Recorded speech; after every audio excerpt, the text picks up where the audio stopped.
everyone, welcome to another episode of Finding Fandom and is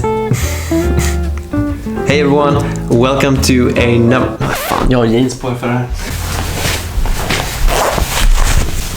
Hey everyone, welcome to another episode of Finding Fandom.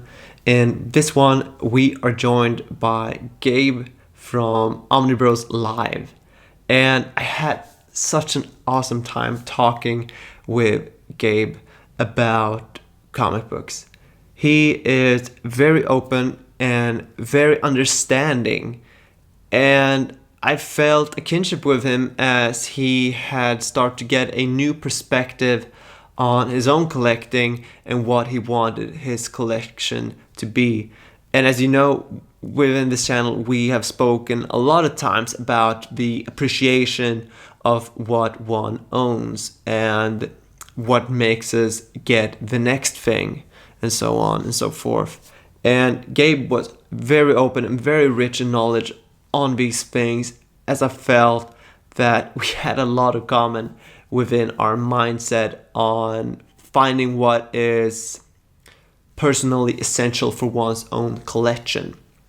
And for that, this interview gave myself a lot of value in how I reflect on my own comic book collection as well. I hope that it'll give the same value to you who is gonna watch this interview.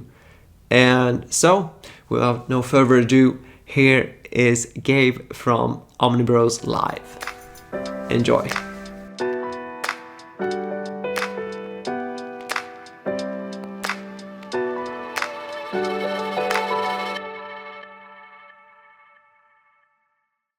What's up, Gabe?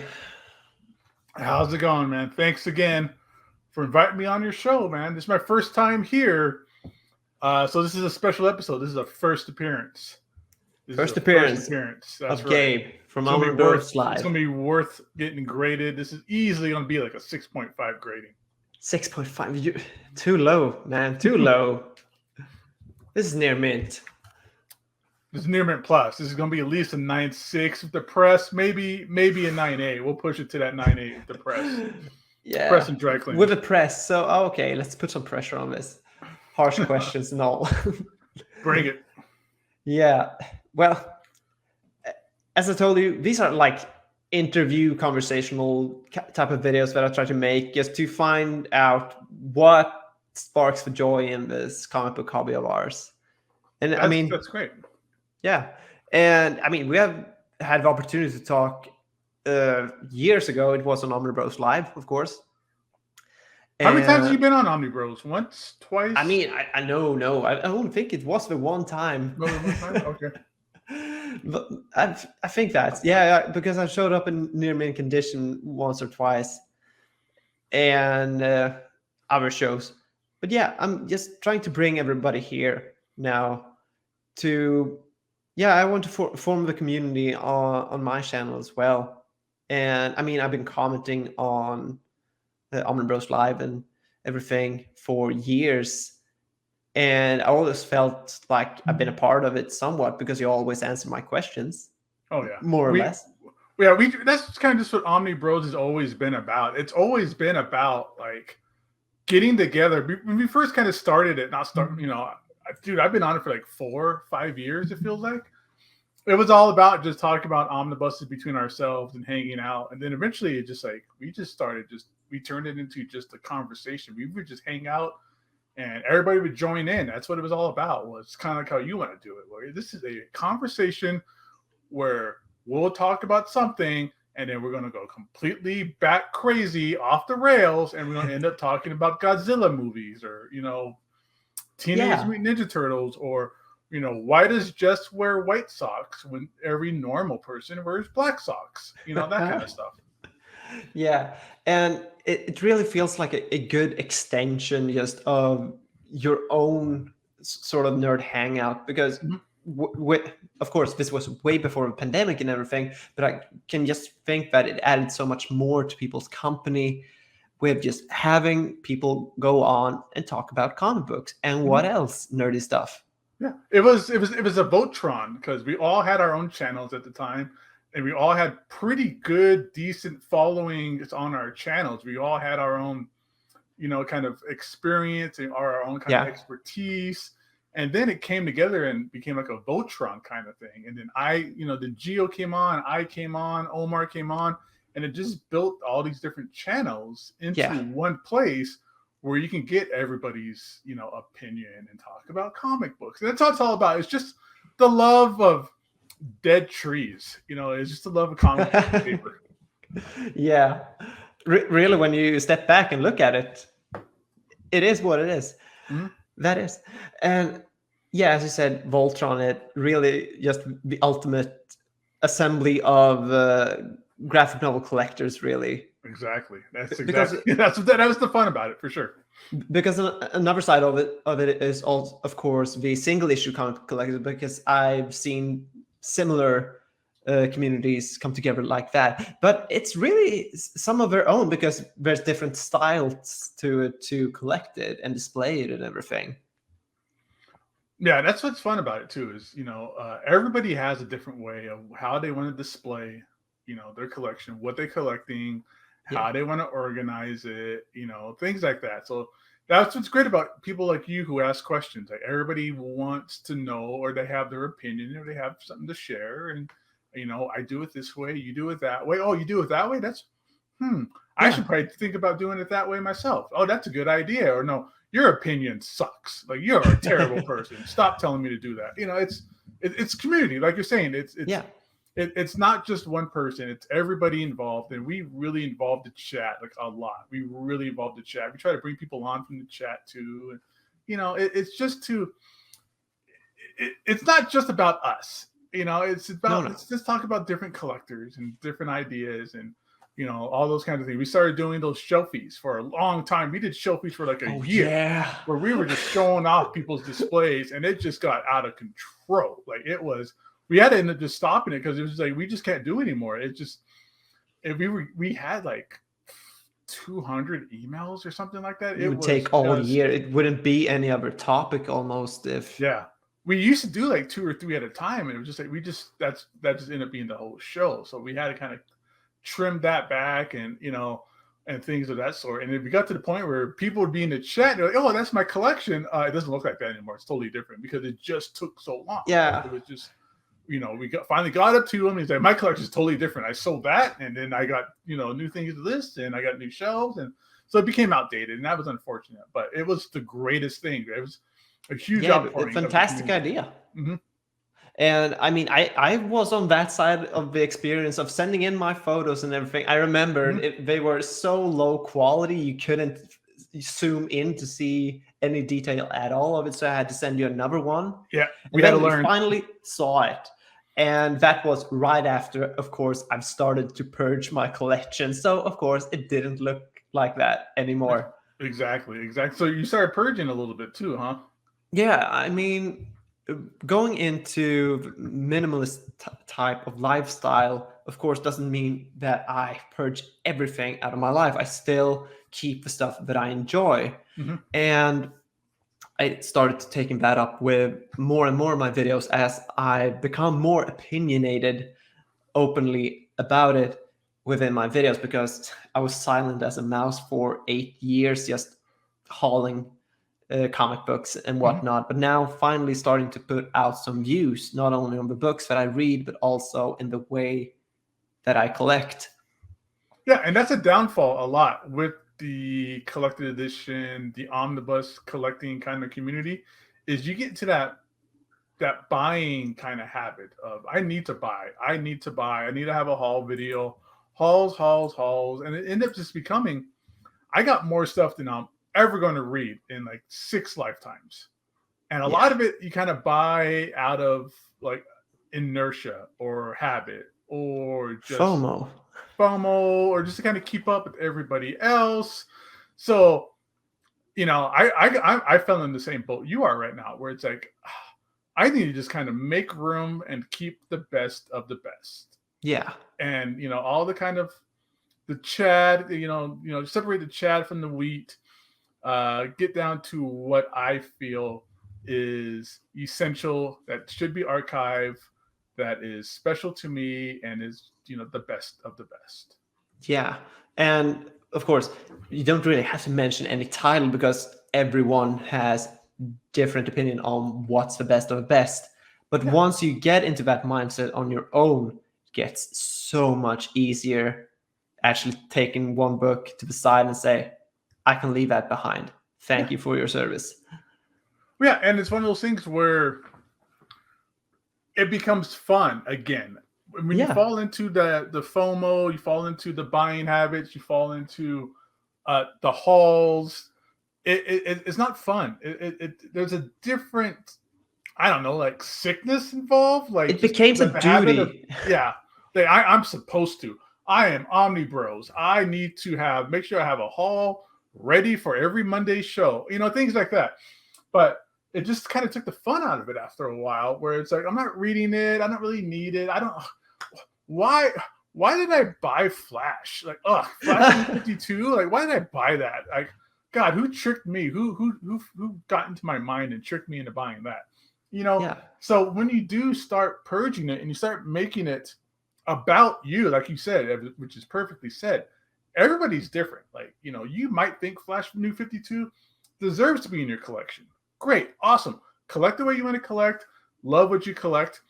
But everybody has a different, opinion, a different top priorities and things like that. So once you start getting it down and you start getting that laser focus, it's fun again. And you get to kind of have, all right, this is what's special to me. And this is why I collected this. And this is why there's that. And a lot of times, one of the things that made me fall out of wanting to buy omnibuses so much is every single thing is being reprinted, which is great. Yeah. If you're somebody, I've been into it for so long.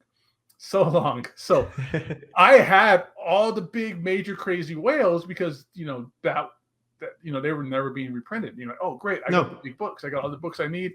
I need to have the Silver Age stuff. There's no other way of getting into Silver Age stuff. You can't buy the singles because that'll totally break you. Fantastic Four #1 are all mortgages on a house. So, but then they started reprinting it all, and that's fine. That's great. I'm glad that more people get into the hobby, more people get into it. But you're like, well, I don't really need it much anymore.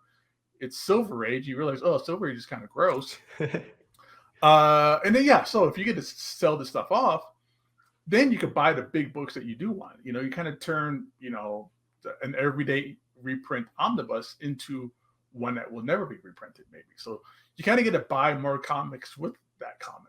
So that's an exciting part of it too, and that's how it kind of should be. If you're not enjoying yourself, then you're wasting your time, your money, and pretty much a big part of your life if you're not enjoying it all the way.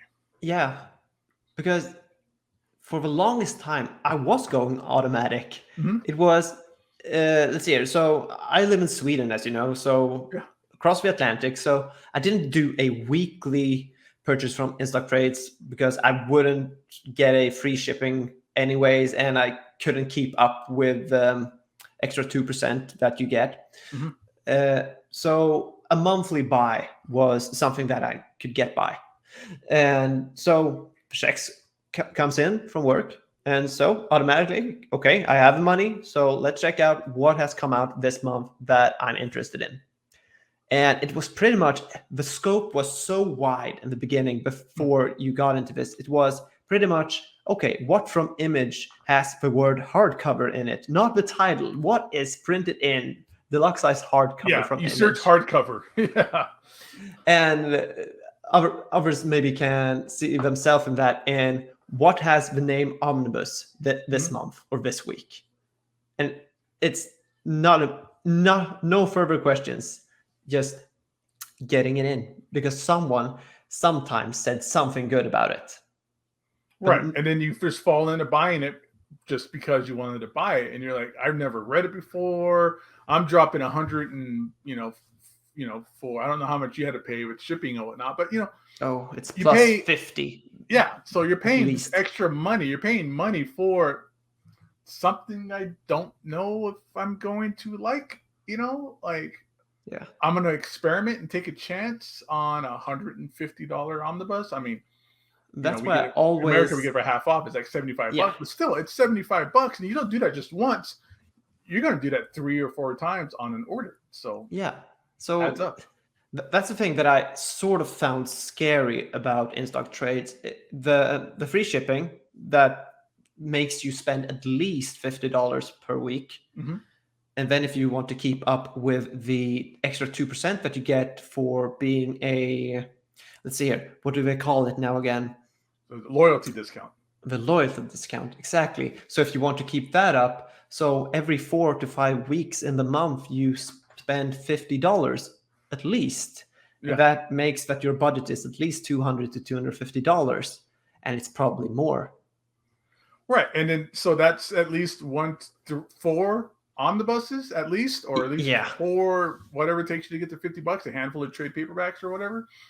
And as you grow, as I kind of grow a little bit more older, and my family and jobs and everyday life, time, your spare time goes away. So being able to read it is like, I'm never going to get to any of this stuff. I'm never going to get to read this again or something like that. So, and then I'm sorry, then when you do find the time to read it, okay, I read it, I liked it, I don't need to keep it forever. Then now you got to sell it or flip it or something like that. And I don't have a family now, but I'm starting to think that someday I want it. Mm-hmm. And with the collection and the size that it is right now, maybe I don't want to give it all up, but maybe if I would want to keep on reading it whilst raising a family, I don't think I would feel good with the amount that I have right now, because I would probably neglect most of it during a 10-year period almost. Right. And you got to dedicate, like, if not an entire room to the collection, at least a large chunk of a room that could be, like, could be the family room, the living room, your own bedroom, a separate bedroom. So it takes up an entire space in your house, living in your house rent free. Yeah, so it's a lot of things that goes into it, and depending on where you are in your life, you feel that no problem, I can put a shelf there, and there, and if these runs out, I'll have another one. But putting that roof on your head, and actually Omnibody mentioned this on his own graphic novel collection video. He said that constraint nurtures creativity. I really liked that. Yeah. Because when you have to work within a certain system, rules, or anything, that's really when you have to think of the solution, really. With the pandemic and everything, we've seen that a lot with workplaces and everything. Lots of different solutions to different things and problems so that people still can contribute and distribute whatever they are working with. So, I mean, in a large scale, it's very true. Yeah. So I hear what you're saying, because it's, when you have a budget, you get more creative. Whether it's a budget on money, a budget on time, a budget in space. If you want this to happen, the collection, being able to read it, you're going to figure it out. You're going to work some kind of funny miracle. You're going to cut things here, cut things there to make it happen. So, like, for me to be able to read comics, I read them on my lunch break at work in my car like a creepy person. There you go. I take my lunch, I go in my car, I bust out an omnibus, I bust out single issues, and I read it in my car, because that's the only kind of time that I could kind of shave out of my day to read. I remember when I was a little bit younger, I could just read comics all day, pass out, take a nap, wake back up, read some more comic books, take another nap, and just that was the good life. The good life. Before there was responsibilities and jobs and stuff like that eventually comes for everybody. But now I get to enjoy the stuff I want to enjoy. I can read whatever I want, but I'm going to make sure that it's the stuff that I'm going to really like. Yeah. So I'm going to take that to work, put it in my bag, read it in my car, eat my chicken and rice, and read some comic books on lunch. So you get more pickier. Would you say that you start to search more for the essential reads? Exactly, because there's a lot coming out in omnibuses, a lot. And that's a big thanks to our friend Omar from Omni Bros, and who near mint condition, he just hit 50,000 subscribers. Yeah, I saw that. That's quite a milestone. Yeah, what a great guy to do it too. Like, he really put in the work and the effort. And this is strictly like comics. It's not. He doesn't Yeah. have a huge, wide array of different topics that he covers and things like It's that. big enough. Yeah, it's big, but yeah, it's not like he doesn't go too much into like video games and he hits the video game audience, or he hits like statues or CGC books or anything like that. It's basically collected editions. And it's very focused. You know what you get on that channel. Right. So now they're printing everything. Everything is turning into an omnibus immediately. Yeah. Like Absolute Carnage immediately became an omnibus. War of the Realms immediately became an omnibus.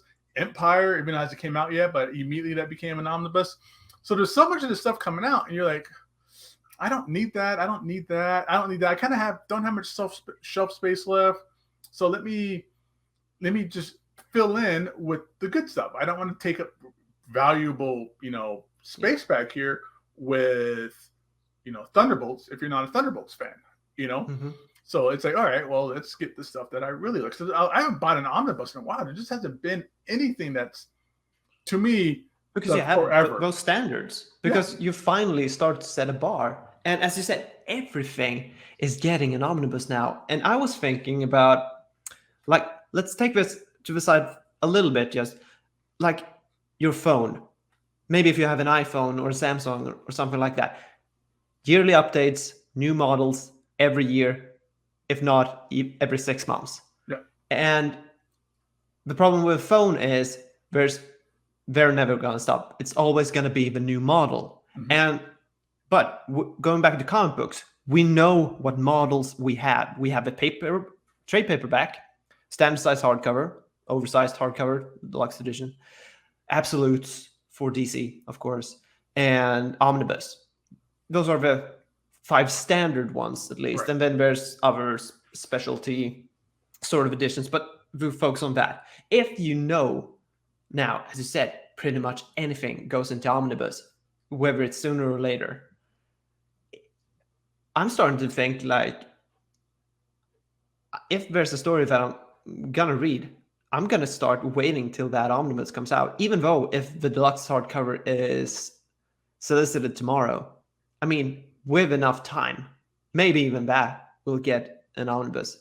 And I'll save money on it, not spending it on something that, when I know where my bar is, and not just settle for the lesser edition. Or you could be the guy that goes, okay, I know this is going to be a trade paperback when it comes out. Yeah. Let's say this, just like Chip Zdarsky's Daredevil. All right. If you haven't read it yet and you're like, all right, well, let me think about it. I don't know if I want to, if I like it or not. Can I add? Just still with the knowledge of knowing what I'm buying, of course, not going into something blindly. Right. No. Okay, I hear you. Yeah. So either way, you go like, well, let me get the trade. Yeah. I'll read the trade. If I like it, cool. I'll wait till the omnibus comes out, as opposed to just like, if you're that person who wants to wait for the omnibus, cool, perfect. But if you don't like it, then you're $125 dedicated to it. Yeah. So, but if you go, all right, well, let me try and dip my toes in the water a little bit. Let me test, do a little temperature check here. I'll spend $12 on a trade paperback. Let me read it. All right, this wasn't that great. I don't need to worry about it anymore. And it only cost me $12. Cool. And of course, I stand behind that argument also. I didn't know what I was thinking. I was, of course, thinking in the mindset of knowing what I'm buying. Yeah. Oh, if you like the book, you're like, oh, I've read it before. I keep hearing awesome things about this series run. Great. Yeah. I'll wait till the omnibus comes out. My example for this is actually the Jason Aaron 4 omnibus, because I have not read it, but I am very certain and very good at knowing what I like, and I don't have any doubts in my mind about that book actually. So and waiting like 8 years now almost since the series started. I think it started in 2013. Has it been that long? Oh my god. Yeah. It's been that long. The Marvel Now and everything, Yeah. I mean, I have, and that's another thing too, where I have the oversized hardcovers for that's a solid collection. Yeah, that's a great collection. Those first like 2 or 3 are crazy expensive. So for the longest time, nobody could read it because they couldn't get their hands on it. So Now the omnibus is going to come out. Now it's like, all right, great. Now I get a chance to read it for once because I prefer the collected editions or a nice hardcover of the series. But I have the oversights, so I've just been reading it that way. I'm not going to upgrade, because those oversized hardcovers are perfectly fine. Yeah. But yeah, to your point, exactly. If you are like, I know for 8 years I've been told that this is one of the most significant runs of Thor, and it's Thor, Jason Aaron, Lady Thor, Jane Foster. The next movie, the Thor Love and Thunder, is basically based around his run. Exactly. So it's going to be great. So yeah, now here is your chance to wait for it, and now you got that omnibus coming out. Yeah. So I've had plenty of chances to pick it up in paperback, standard. It had. Yeah. Pretty much any format that's been solicited other than omnibus. It took this long. And of course, thanks to the movie, probably. Oh, yeah. Definitely. And let's see here. And it's not FOMO driven, not by that standard, not if you wait that long. Waiting is part key to avoid FOMO, I would think. Oh, Mike. All right. But that's definitely a run that I feel should be in an omnibus or a hardcover, something that you're going to keep. Like that needs to be, that's a high watermark.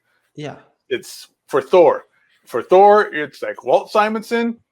It's, might be some other little stuff here that's not been collected in the hardcover or anything like that. Like, the Ron Friends, Tom DeFalco stuff. And then it's Jason Aaron. So that is something that needs to be kind of preserved, archived. It should have that big omnibus presentation and kind of look to it. Yeah. We have a similar experience recently, or almost recently. I moved back here to this apartment for like 3 months ago. And if I'm not incorrect, you have done a similar move recently. That's right. I sold my house and I bought myself another house, and I did the big move. And moving a collection sucks. Yeah. It's terrible. I mean, this move personally has been easier than the first move 2 years back. Oh, moving, yeah, because that was before minimalism had gotten its way into the graphic novel collection itself. It was all the other stuff around it. Other stuff, clothing, social stuff, and whatnot. But then, with the move of moving over 900 books within like 60 boxes or something, I don't even think that's a high enough number actually. And 5 wide billy shelves, 1 slim one. Mm-hmm. That's quite the library at the time, and it was my peak moment. Absolutely. And my father told me, I am not helping you move back unless there's only 2 billy shelves in this apartment when it's time. It's a lot. It's a lot. Yeah, I said that to him. 3.5 shelves? Are you kidding me? But I'm sure he was kidding to some extent. But still, I hear him very much more clearly today.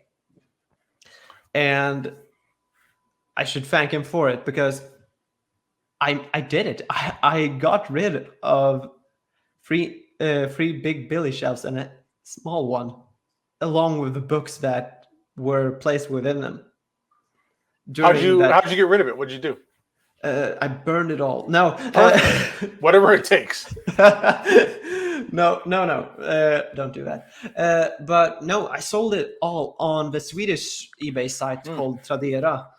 So it's the same gimmick. Nothing in particularly different to your normal eBay site. So auction it off.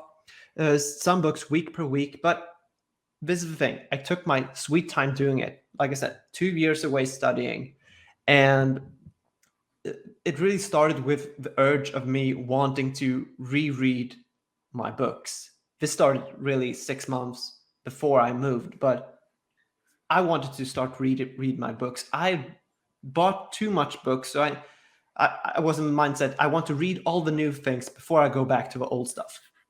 But as long as I buy more books than I can read in a month, I'll never finish that backlog.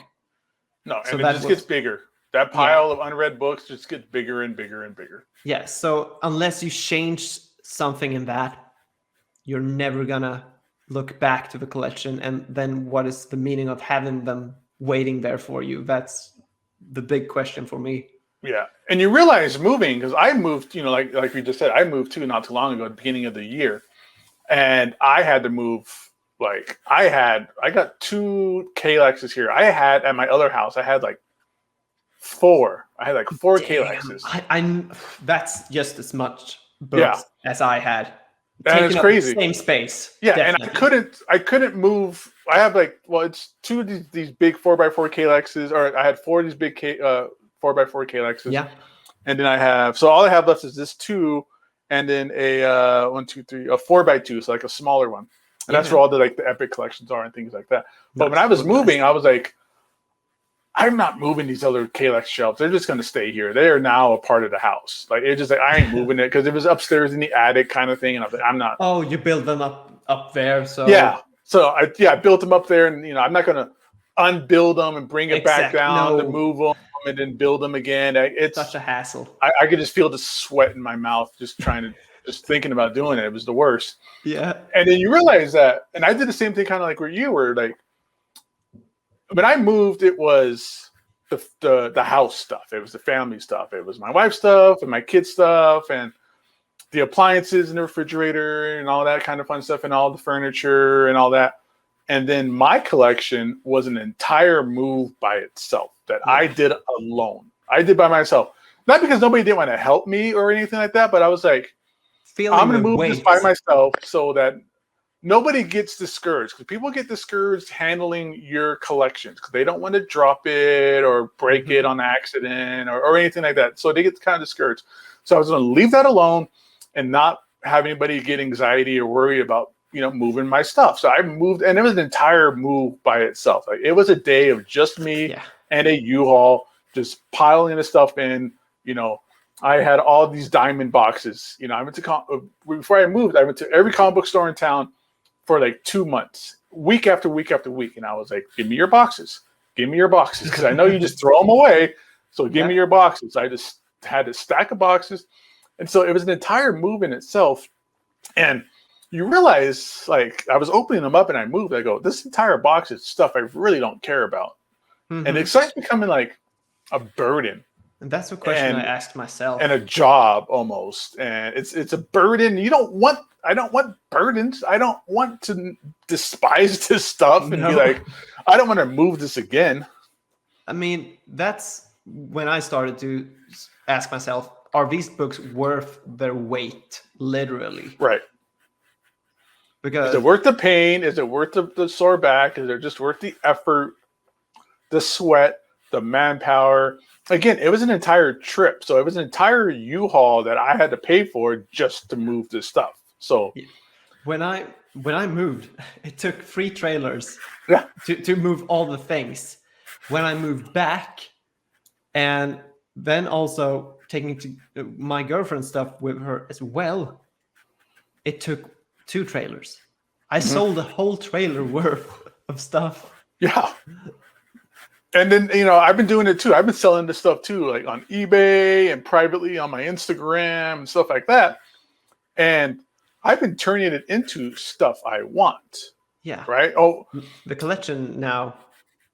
Yeah. So now it's like I'm buying it. I'm slimming it down to the stuff I want, and I'm using that money, because these things are still worth a little bit of money, into like high grade CGC books, like big key issue investment pieces and things like that. So, it's just take this and turn it into magically, firestorm powers and, molecule rearrangements into something I want. And I want to, keep with me, or, one day I could use as an investment piece or something like that. Yeah. And I always think of the Alfred Molina Spider-Man 2 quote when it comes to the graphic novel collection, it's too big now. It's self-sustaining. Right. It becomes almost its own beast. It's its own, it's its own mind. It's its own kind of idealisms and everything like that. And you have to feed it.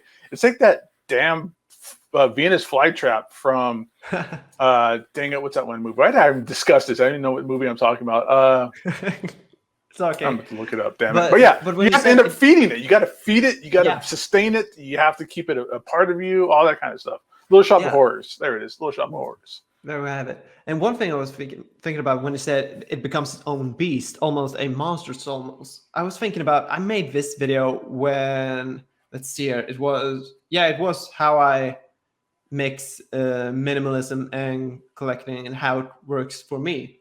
Because for some people it sounds ridiculous. I mean, how can you have minimal amount of stuff and still collect comic books? But it's the stuff that I enjoy. It's as simple as that. Right. It's almost an oxymoron. Like when you think of collection, you don't think of minimalist. You think of like the bigger that it is, the wider it is, the larger it is a collection. Yeah. But I made an example because when it comes to reading all your stuff, I took this weird sort of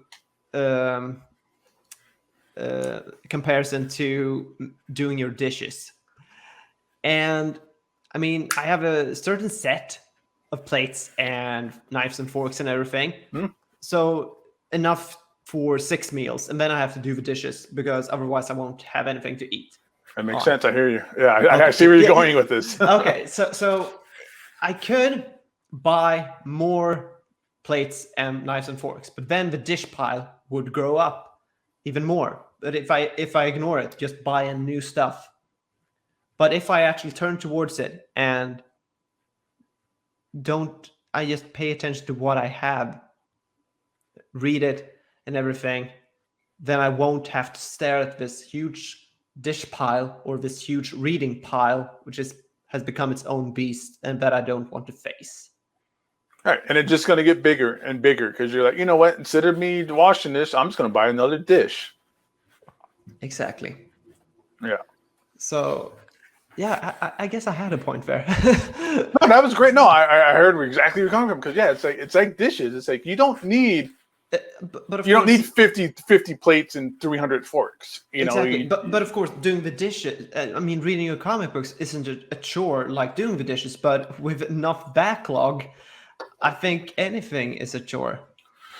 Or else you're wasting it. If you're not reading it, you're wasting it. It's just sitting there, and it's just collecting dust, and you're going, okay, I would love to read this one day. I can't do it right now.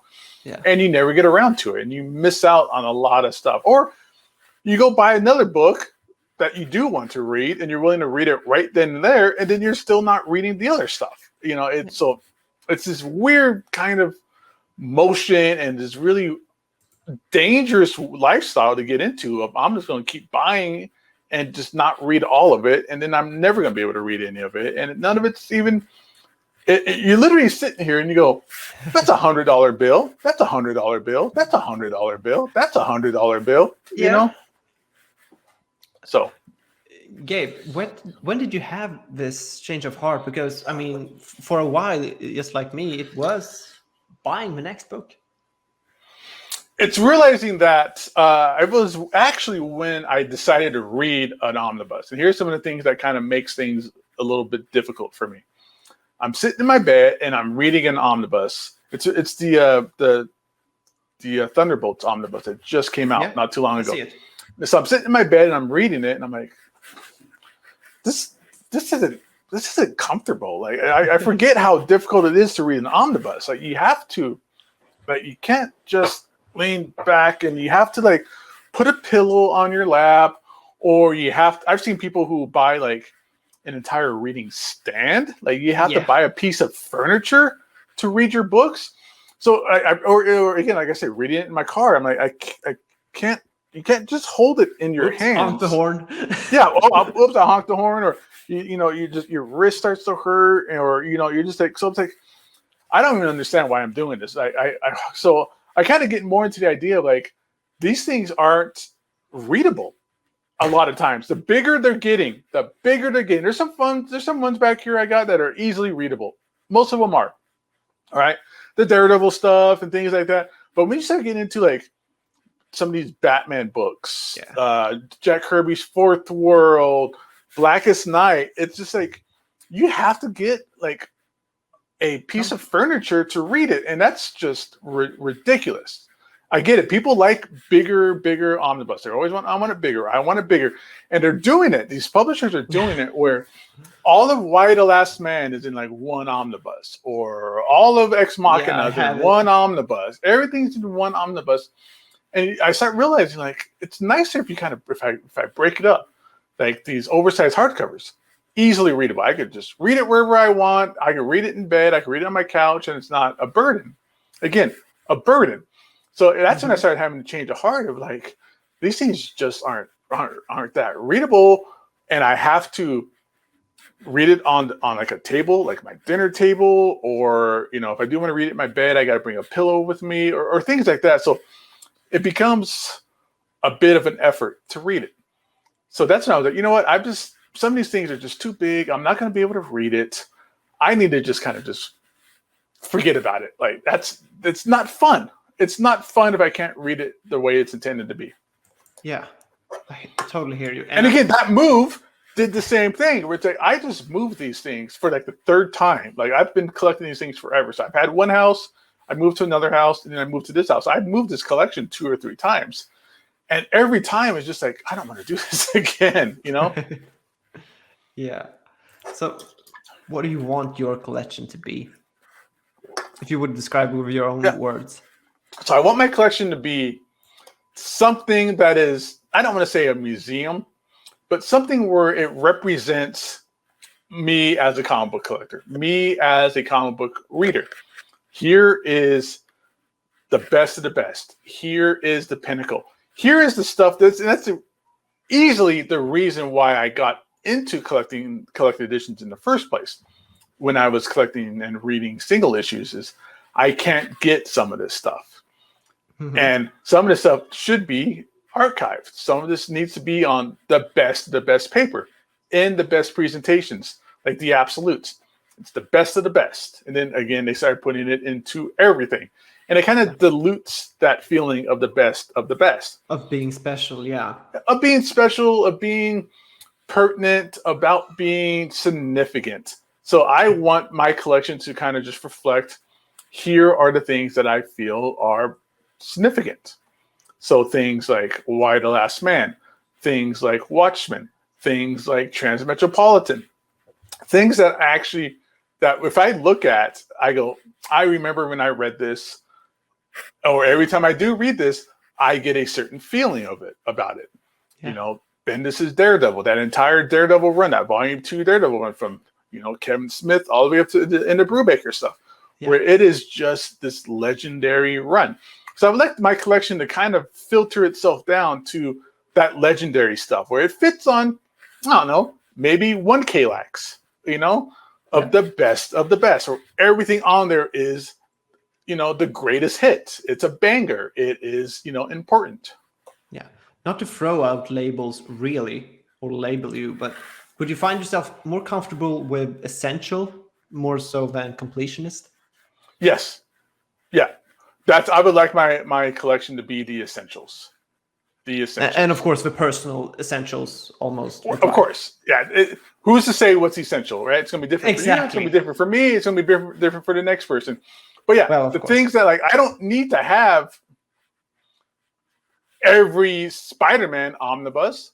Let me just get the ones that are significant. These storylines that, matter, that are a piece of history, that actually kind of changed the flow of the character and made things the way they are. I don't need to have a bunch of the filler omnibuses that are just whatever it is. Let's get the stuff that has the important stuff in it, whether it's an omnibus or if it's a epic collection. Let's get the stuff that is meaningful, the essential stuff. So I think I went with the two when I was rereading all my stuff, checking what I want to keep and what to sell. I went for 2 things. Either it should be an epic storyline that I acknowledge as one, or it should give me an emotional response in somewhat way. Even if it made me angry somewhat, I saw the potential in that book, because it made me feel something. Sometimes Right. maybe that is what they want me to feel.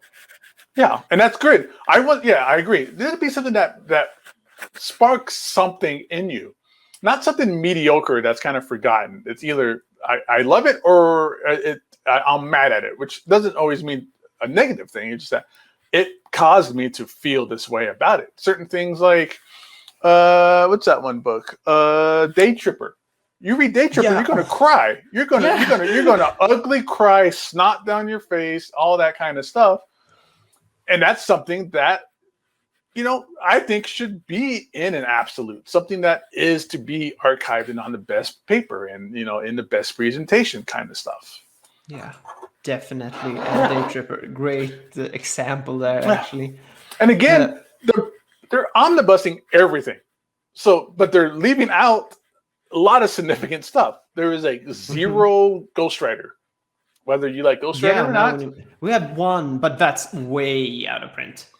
Right, and that's just Jason Aaron ghostwriter, and that, it's good and it's fine and stuff, but we don't have. But it's nothing special. We don't have Johnny Blaze. We don't have Danny Ketch. Like the originals, classic, exactly. The stuff that created who these characters are. But again, we're getting Empire, or we're getting a Wolverine, another Wolverine omnibus, or whatever it is. And that's fine. If you like it, you like it. That's fine. But I think there's a lot of stuff that's just being overlooked that is extremely significant.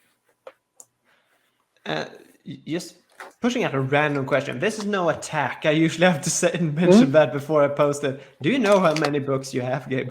No, not at all. Not at all. I have these here. Yeah. This is my Marvel and DC stuff. And then my my indie kind of other stuff is in a different room because with the pandemic, I can't get another Kalak shelf. Like IKEA has been sold out of them forever. Okay. Oh, I see. So I have them in a different room in a closet stacked up. So it's got to be, Jesus, dude, like 500 books, maybe something like that. Like it's a lot, man. It's a lot. I'm around that number too. Yeah. And I mean, there's no perfect number out there. There's no golden ticket book or number, but I was just, it's more of a curious question, really. Yeah. And I mean, that's still, and there's still things like manga that I got into, and those things have, 50 volumes sometimes, How was that? Discovering manga, I mean, a whole new world. That was great. And it was great because what I liked about it, or what was great about me discovering it, is it's all recorded. It's all on Omni Bros, where I lost a bet or something happened. And they were like, if you lose this bet, you got to read Berserk. And I'm like, all right, sure, I'll read Berserk. You guys keep talking about it and you keep pinching your nipples to it like it's the greatest thing in the world. All right, so I'll read it. And I read it and I was like, all right, let me just keep going with this. Let me keep going with this. This is fantastic. This next volume, I can't stop reading it. I was reading it like, while doing laundry. Like I'm sitting in the laundry room in my house reading it. I don't usually do that. Usually you stay away from the laundry room, but I'm just reading it every chance I got. Just needed to be alone a while with Berserk. Yeah, it's just one of those things where just every moment I had, I was reading Berserk. Oh, I'm taking it to the bathroom. I'm gonna go, so, and it's great. And you realize that yes, this is a whole new world that I didn't give its due diligence to. I don't think as a comic book reader, as a reader, I gave it a fair shot. Because there's so many different other aspects, like, oh, it's really weird, or it's all hentai and weird tentacle nonsense, or it's backwards and things like that. But then when you kind of get over that, those tropes and those kind of false sense of negativity that you kind of place it on it for no reason, you just kind of just export that, and you realize that these are some of the best things out there. And today are selling better and are really more part of our American culture and the culture of the world than regular comic books are. Like here in America, more kids are into My Hero Academia, One Piece, Pokemon, things like that than they are Aquaman or The Punisher or anything like that, reading wise.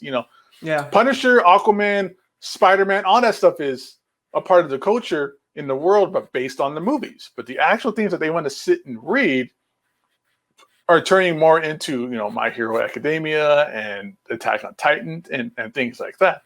And it's just, there's so many good reasons for that too. Yeah, the way they distribute it is another angle.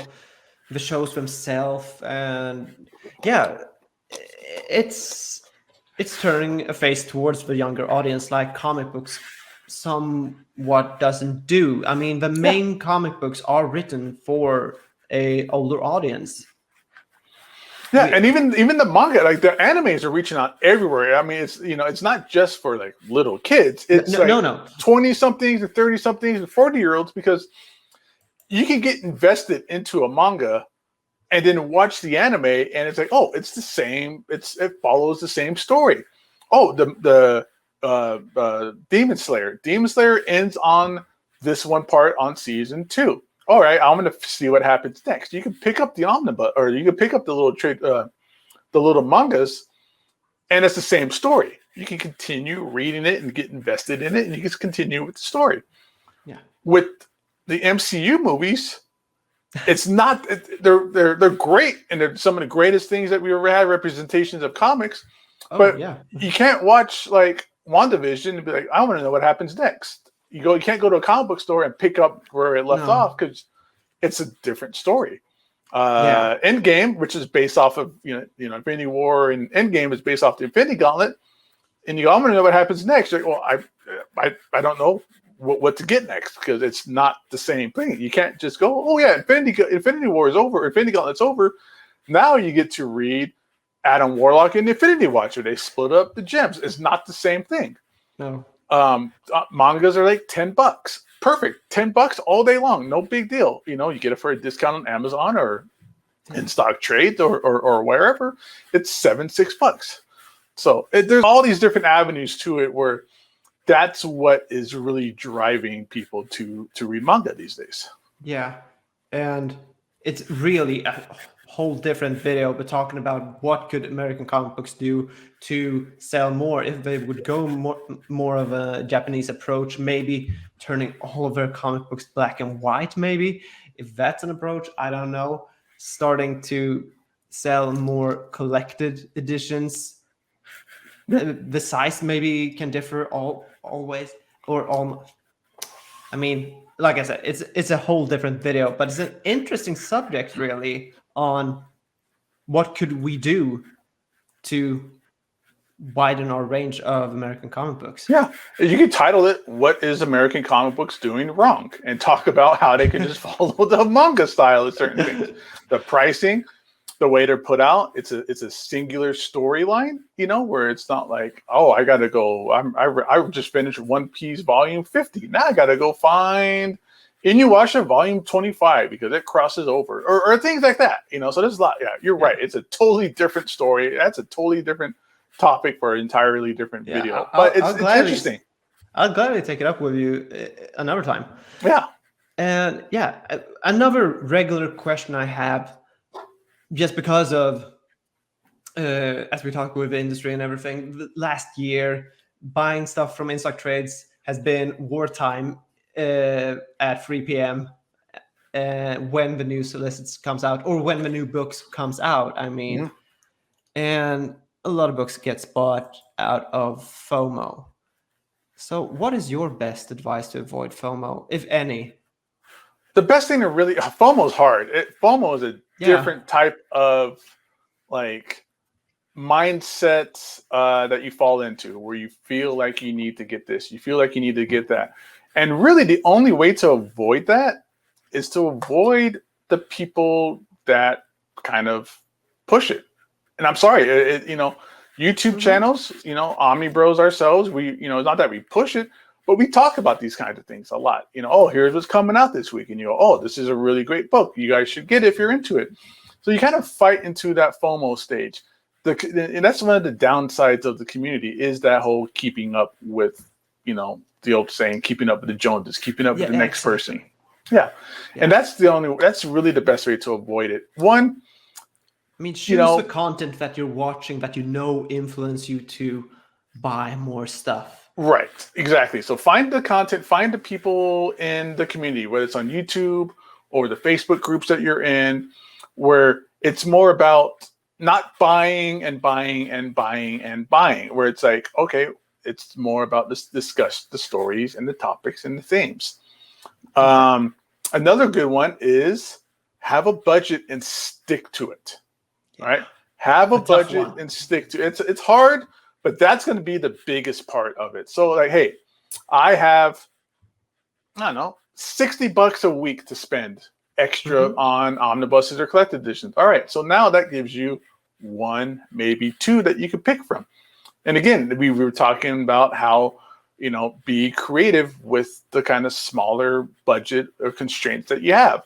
All right, so I really want to read this. So I'm going to take this money and make sure I get this or that and not try different things and different themes. So have a budget and work with that. Also, and this is very hypocritical for you and I or anybody else. But a good advice is don't buy the next thing until you're done with that first thing, right? So don't eat if you're full, right? So, finish what you have now and then do something next. Now look at the next book that you're interested in. Finish what you're reading first. And that's hypocritical and that's hard. And sometimes the best advice comes from a hypocrite. All right. We all, because we've been there. We've been there, right? It's the same thing as when your parents say, don't do what I do, do what I tell you to do, right? Yeah. So it's the same idea of that, of I've been there, you've been there, any of us has been there. And it's really be like, if I just kept with what I was reading, I wouldn't be spending all this extra money on stuff I don't really want because I got other things that I'm satisfied with. Yeah. And now I'm just feeling for myself just to defend myself with this hypocritical advice. But I mean, let's see here. I got to a stage where I read more than I buy. So I know that I'll get to the things that is in my reading pile. And actually, I have like 12 unread books right now, and half of them collects material that I've already read in another format. So maybe it's just 5 books with new material, really. But as I said, reading more than I buy. So I'll eventually get to the backlog. And I find that making reading marathons of my characters makes me find what is essential during that read, so I know what to sell in that process. And as well as eventually, like for example, with my Batman readathon, I'll get to that Grant Morrison's Volume 3 Omnibus that I haven't read yet in that format. And I'll get to the Tinian Detective Comics Rebirth Omnibus eventually during that line. So instead of just going back and forth and everything, just scratch them off. You don't need it now. Get it when you get to it. Yeah. It's a good idea. I'm going to work on that. I'm going to be like, let me read Daredevil. Let me start with Daredevil before I buy the next Daredevil. Let me make sure I have all my Daredevils read. So that's a good way of doing it too. And it's fun. You're reading it. You're doing it. You're reading it and you're enjoying it and things like that too. I mean, some people can't stand to read the same character over and over again. In a marathon like that, they need something else to refreshen the whole superhero thing, maybe. Read something non-superhero. But I myself, I can go on and on as long as I find the story interesting. And so I do. And those are some of the best reads that I ever had. Oh, not just that, but I've done some of that things too, where I read a big line of books and you're like, this is good. This is good. This wasn't the best, but this was great. So the ones that wasn't the best, I go, all right, well, I'm going to put that on eBay. I don't need it. I'm not going to read it again, So let's get rid of it, sell it. I get, whatever I get for that, and I turn that into the next omnibus I need to buy, or I turn that into the next CGC book I want to buy, or I'll buy a pair of pants, Exactly. And I speak also about not only the money aspect, but if you also focus about the time that it actually takes to read your books, and you can sort of see yourself, okay, I save myself a couple of minutes by selling this book that I find that I'm not enjoying. And I'll save myself the time in the future by selling it. And also I'll get some space back as well. Exactly. And it's fun to sell. You feel like you've done something. I feel accomplished when I sell some of this stuff. Where it's like I listed it, I took pictures of it, I sold it, I packed it, I shipped it, and I made some money off of it. And it's not even have to be like I made a profit. No.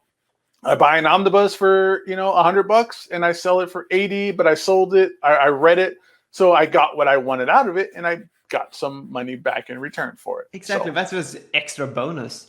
And let's see here. Oh no, I forgot what I was supposed to say, but yeah, I really like this. We have a very similar mindset to the whole collection. As I said, it doesn't take a minimalist mindset to figure this stuff out. No, but it doesn't have to be minimalist, but it's a decluttering. It's a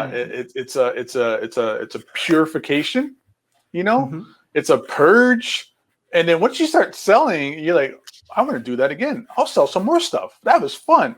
I now have extra money, or I feel like I've started almost like a business for myself, because I can just keep selling this stuff, and I turned it into something else. I'm not taking my income, my job money that I sweat blood and tears at this crappy job. I'm buying comic books with comic books. It's feeding the hobby at that point. Yeah. I just I just remembered what I wanted to say. And with the collection, I mean, in the beginning, it was the building it up by buying more books to get what I wanted, or what I thought that I wanted, just a huge library. But I find now, as you said, selling is fun. And I find that I like my collection even more for every book, more so that I sell, more so for every book that I buy. Because every book that you sell means that the collection that you have is more personal to you. It's more like you're now chipping away at it and turning it into what you want to turn it into. Yeah, because before I was starting to sell things, I think I was turning it into what other people wanted it to be, almost. Because it was filled with those books that people said, you can't miss out on this or that. So I bought it. And I think a lot of people can find themselves in the same situation. And these days, all that stuff's getting reprinted. So you don't need to get it right now. You can get it in 2 years. It'll be reprinted again.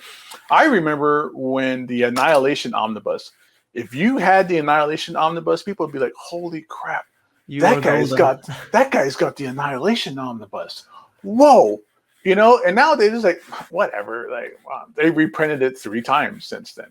And so you can wait on a lot of these things. And, like you said, do a readathon. Read the Punisher stuff. Don't buy it all at once. Read, start where you want to start with Punisher. Yeah. Finish that one volume. Get the next one. Finish that one volume. If you're liking it and you want to move on, then you can move on. You're not dedicated to having to buy $500 worth of books. Start small. Go here, go here, go here. And I see people in the Omnibus group. I'm no longer a part of it. I dropped out of that a while ago. But I would see people who were like, I just got into the collection. I just got into the hobby. This is great. Look at the 13 books I just bought. I'm like, dude, I know where this is going. I know where this is going. You're going to get burnt out, and you're not going to have fun. In 4 months, it's going to be a huge sale out on the same group. Exactly. The same person. The same way I'm going to turn around and sell. I can't do this anymore. So it's a change of habits, and it's a change of perspective, and it's a change of what you want to do with your books. Yeah. And another example I figured with that, because Usagi Yojimbo, we hear that a lot on comic book channels, and very sought after books and hard to find, to say the least. Yeah. And there's so many people that want to have the whole set before they even read the first book. I think if you want to read that, or any series really, before you have the whole set, check what's inside. Read a couple of issues, even if it's in the middle, even if it's not collecting issue number 1 of the series. Maybe you'll get a feel of it and know if it's something for you before you go and headhunt each and every volume for something that you later on realize that you didn't enjoy. Yeah, take it, spend $5, $6, $12 on, Comixology. Get it digitally if you have to. Just give it a shot, because you might realize samurai bunnies are stupid. I'm not saying he is, but we don't know you don't know.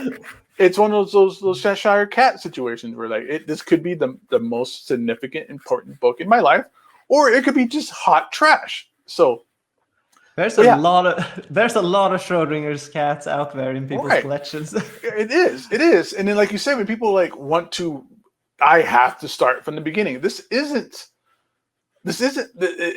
doesn't matter, because these stories aren't completely linear. Like people who want to read Spider-Man and they wait till they get all the omnibuses or all the storylines before they read it. I'm like, you don't need to do that. You don't need to read the Steve Ditko Stanley stuff to enjoy Dan Slott's run, or to enjoy Kraven's Last Hunt. Just read Kraven's Last Hunt. You don't need to do it that way.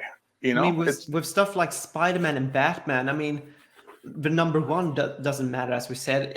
Because we have several number ones, we have several jumping on points, several start points, and several endings as well, because those titles will, of course, never end, publishing wise.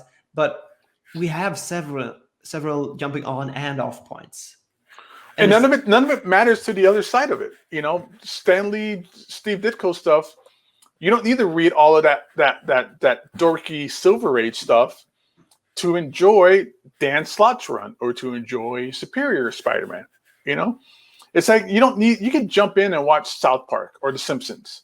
Yeah. You don't need to watch the very, very first episode where the animation was garbage and the jokes are insignificant to today's society. Yeah. Just watch it. Just watch it. Find a couple of episodes and just watch it. None of it's really that connected. So you're just hurting yourself. You're hurting yourself, and you're setting yourself up for failure. So don't do that. Don't hurt yourselves in that way. Yeah. Oh, let's see here. You don't need to read Bill Finger and Bill Finger Batman to enjoy Jim Lee's Batman Hush. Just read Batman's Hush. Just read Red Hood. Just You can still appreciate Bill Finger, but yeah. It's significant. 100%. It's significant, sure, but you don't need to read about Batman of course, beating up a burglar to understand him battling Hush and taking on Clayface and things like that. None of it's one or the other doesn't connect.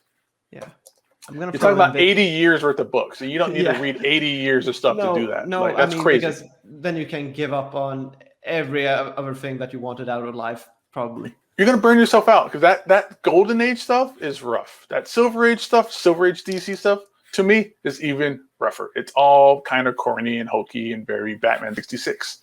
Yeah. And if you got to read 16 omnibuses of that stuff, you're going to hate life. If you're not absolutely enjoying it, you think it's the greatest thing ever, it's going to be a slog. Yeah. Hey, Gabe. Did you used to visit an annual Comic-Con convention? Oh, man, I was deep into comic book conventions, because I used to work at Torpedo Comics here in Las Vegas for a long, long time, 3-4 years.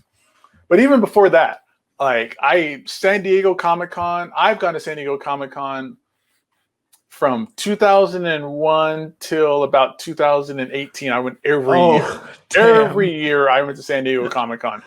I went to San Diego Comic-Con. Back in my day, I could walk up and buy a ticket at the front door. No big deal. There was none of this weird having to jump onto a website and get in a waiting room for 4 hours to buy your tickets. It was just you just walk up and one please, and that was it. I love comic book conventions, San Diego Comic-Con, WonderCon, which is in Anaheim across the street from Disneyland. Vegas is a really good comic book convention every year. Love going to conventions, 100%. Yeah. What do you find most appealing about them? What is the first thing that you do? First thing I do when I go to a con, for me, is, especially now with my buying habits of being more of a single issue, key issue collector and CGC books, is I go right to wherever the dealers are. Right to the dealers, see what they got, see what their prices are, see who's there. and start trying to spark up a deal. Start making some kind of transactions, haggle a little bit on prices. Go through back issue bins, try and find these certain books that I want. That's the fun part of conventions. Is everything is there. A lot of places don't have comic book stores, and some comic book stores are absolute just farts in the wind. They're just the worst things ever. And then you go to a convention and it's everything you want. You get to search it all out and meet new friends. It's the best of the best. What other things do you find appealing with the floor and everything? Other medias or anything? I used to do the movie things and wait for the trailers in Hall H and stuff like that. But now it's kind of turned into, I'm connected to the community enough where going to conventions, the other side of it is kind of the playtime, is the after parties, or just running into friends, running into new friends, meeting with people from the community. San Diego Comic-Con is a zoo. It is daunting. It's all the rumors, all the things you've ever heard about San Diego Comic-Con is true. Okay. But the things that you don't really hear, it's crowded and it's messy and it's smelly and you're walking around all day and your legs hurt and you're tired and you forgot to eat, so you feel like trash. But the best part about it is right after Comic-Con's over, any comic book convention, but specifically San Diego for me, is you start setting things up with friends. And then after the convention's over, everybody just spills out across the street. And across the street is this area called the Gaslamp District. And it's the most beautiful, city life kind of thing for San Diego, because it's right on the water. So you go across the street and it's bars and it's restaurants and it's 100,000 people all going through it. So it's almost like a parade of people, and it's a party of people. And you get to go meet your friends or meet people you just met or people that you can, make connections with. You go to a bar, you go to a restaurant, and you get to sit and eat. And, right next to you, oh, hey, that's Jeff Johns. That's really cool. I'm sitting here eating next to Jeff Johns, So it's really fun. You get to see people in their own element and stuff like that. But it's getting to actually meet people and being a part of the community. And like, hey, dude, what'd you buy? Let me see what you buy. It's a whole haul video, but in real life, you're like, oh, I picked up this art print, or I got this drawing, or I found this really hard to find book, and things like that. Yeah, and as mentioned, the community. And it says YouTube community here, but what is the best thing about the comic book community, the YouTube comic book community, but you find so appealing? It's supportive. It's very supportive. People. It's not just there like, I'm here because Gabe. I'm a fan of Gabe. It's just all about I want to be a part of something. I want to be able to connect with you and ask questions in the chat. And nothing is better than asking a question in the chat and having the host bring it up on the screen, and it turns into a big discussion. That's the best part. And then also about the YouTube community is everybody is really cool with one another, right? Yeah. You get your occasional jerk and, your gross person. Everyone has. Right. And they filter themselves out. And eventually you really create this environment where everybody gets to have fun and jokey. And then everybody starts to kind of helps each other out. Hey, I got a Kickstarter. Hey, I'm looking for this certain book. And people really start helping out one another. And they really start being a part of it. And you start really making friends. And this is that age where you get to meet friends or make friends with people not in person. Where it's like, I know this guy from YouTube, or I know this guy from here. And then you get to meet him at a convention. You're like, whoa, dude, you're really awesome. This is really great. Let's go talk about comic books at a bar. Yeah. That's great, man. Damn, I'm really missing Comic-Con right now. And hopefully I'll be able to visit it this fall. Sooner or later, eventually. Sooner or later. When it's whatever it takes, whenever it's safe. Whenever everything's ready, it'll be ready eventually. Comic-Con's still going to be there and stuff like that. These conventions are never going to disappear. Let's hear. This may be a question that's a bit out there. I don't know if it's abstract or if it's very straightforward. It depends on how you take it. What makes you a comic book fan? You could say I read comic books, but I mean, if it's more philosophical than that. What makes you a comic book fan? Let me see. I think what makes you a comic book fan is I don't want this to sound very gatekeepy or anything like that. So for myself, It's the love of the story. It's the love of what's going to happen next. Like, whoa, there's this big cliffhanger at the end of this issue. What happens next? Or let me find this story that everybody feels significant. When I was reading comic books in like the late 80s, early 90s when I first started, you would read a book and it would say something like, if you want to hear or if you want to know what they're talking about, read issue Avengers, 355. You're like, I need to go find 355. What is going on? I need to see what they're talking about. So you get this interplay and you get just what happens next. And you get and there's like a research. To me, there's a research to it with finding out what happened before. It's not having to read from issue 1. It's I'm here and I can move forward, but at the same time, I can also kind of go backwards a little bit. Yeah, and see what they're talking about and read the story. We're 5-dimensional beings to the 2D world of comic books. So that's exactly it. We're everywhere at once. Time is a construct. And all these storylines are constructs where it's like I can go here at the same time and read this at the same time. I can go. Oh, they mentioned the Kree Skrull War. What's that? What's this Kree Skrull War? Okay, now I'm going to go back and read these Avengers issues from the Kree Skrull War era. Oh, okay. Now this makes sense. Oh, now they're talking about this. They're talking about Skrulls and how there was a Skrull, a part of the Fantastic Four that was hidden as Alicia. What is that all about? Let me find those issues and read, or let me find that epic or that omnibus and let me read that story. So it's everywhere, and that's what makes me a comic book fan: is the love of the story, the love of what's going to happen next, and the love of what happened before it. It's a history. Yeah, and this question really is the same thing. Or do you have anything to add to that? How you would describe your fandom?